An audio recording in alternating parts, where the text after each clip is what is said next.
Greetings, folks.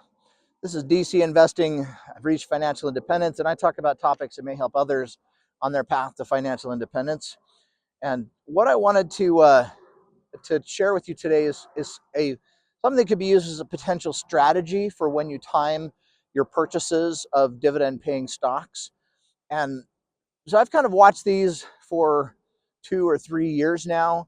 And when so first of all, if you buy a company, a stock, um, or a partnership or something uh, from a brokerage account, there's a ticker for it, something like VOO is the S&P 500. You buy some of those things and then they throw off dividends.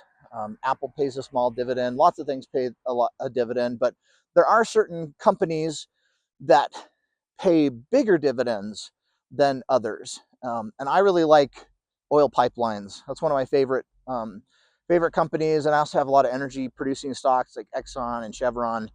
Um, and I've slowly acquired my shares over the course of a long time. And uh, they they tend to throw off more in passive income than I actually need.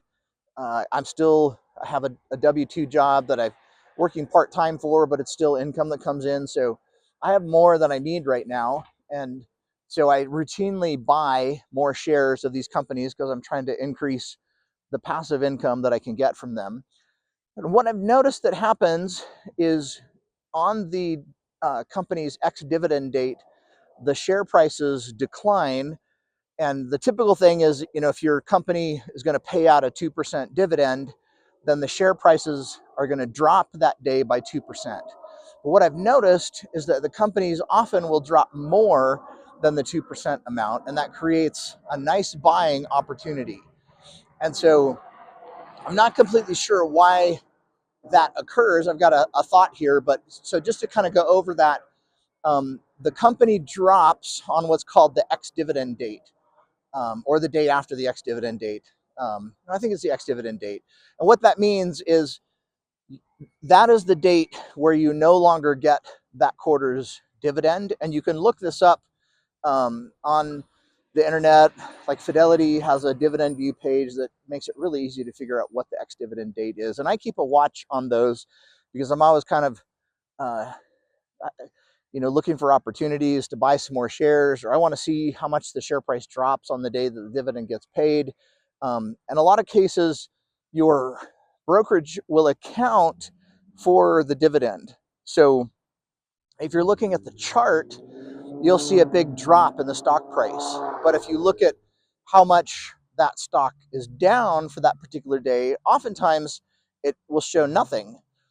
So even though on the chart you may have gone down by 2%, the brokerage will show that you had no decrease. So that's kind of confusing a little bit. But what I think happens is either the algorithms or various folks see the drop on the chart and they think the floor just fell out from underneath the stock, and so they sell it. And then that further depreciates or depresses the stock price. And so I've watched after this ex-dividend date, a lot of times you get the initial drop just because the shares paid out a dividend, but then they overcorrect and they end up going down further. And sometimes over the next couple days, you know, I don't know if the algorithms freak out or not or what happens, but I've noticed the stock price tends to go down even more. And that becomes a great buying opportunity for picking up more shares of these companies, because they were trading at one level before the ex-dividend date, and 2 days after that, you get a discount on the shares. And then over time, the next 3 months, the companies are going to earn that money and they're going to pay out that dividend again at the end of the next quarter. So oftentimes the share prices recover.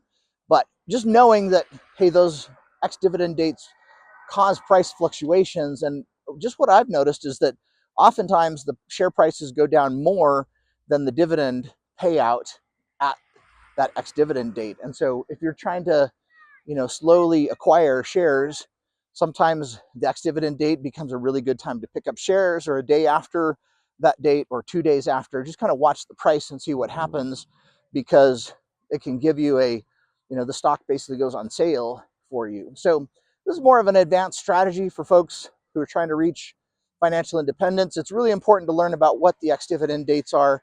It's also important to know when your pay date is going to happen. I haven't noticed it as much, but I often wondered, hey, on the pay date for all those folks who just reinvest their dividends, I kind of wonder if you get a little bit of a tailwind behind the stock when those auto buys happen.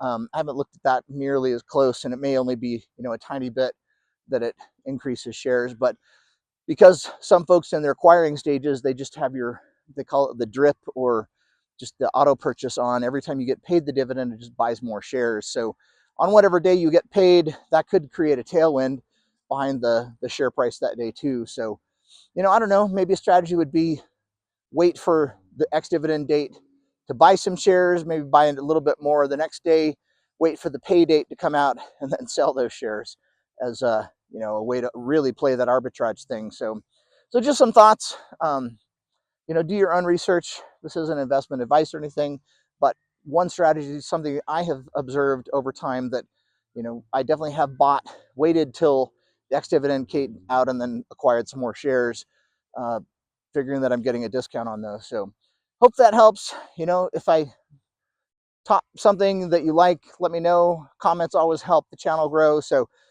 comment if you can, like, subscribe, and I'll continue to try to talk about things that may help you. So we'll see you. Bye.